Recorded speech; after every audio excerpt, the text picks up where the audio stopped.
Mummy daddy రమ్మని చెప్పారు. గోడకున్న మమ్మీని ఎలా తీసుకొస్తానరా నేను?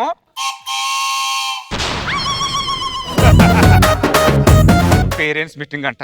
మన ఇద్దరం వాడికి పేరెంట్స్ గా వెళ్ళి వాడి స్కూల్లో పరువుని కాపాడదాం. అవును పిన్ని, రా పిన్ని.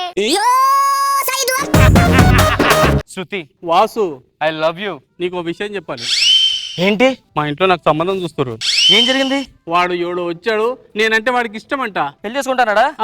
లైఫ్ లో ఫస్ట్ టైం జోక్ చెప్పావు. ఇంకేంటి సంగతులు? ఓ ప్రకాష్ లాలి టీమయింది ఖాళీ, విధికి లేదు జాలి, సాగవా బయటికి ఓ ప్రకాష్ లాలి. జబర్దస్త్ చేయండి సార్, నేను వెళ్ళిపోతాను సార్. లేదు ప్రకాష్, నువ్వు చెయ్యాలి. ఎందుకంటే నువ్వు చేసే ఆ 10 నిమిషాలే కదా నాకు రోజాకి నిద్రపోవడానికి టైం దొరికేది. ఆ రచ్చరవి స్కిట్ కన్నా నా స్కిట్లు దారుణంగా ఉంటాయి సార్. రచ్చరవి స్కిట్లకి నీ స్కిట్లకి చాలా తేడా ఉంది ప్రకాష్. ఏంటి సార్ అది? నిద్రపోవడానికి కోమలోకి పోవడానికి ఉన్న తేడా ప్రకాష్.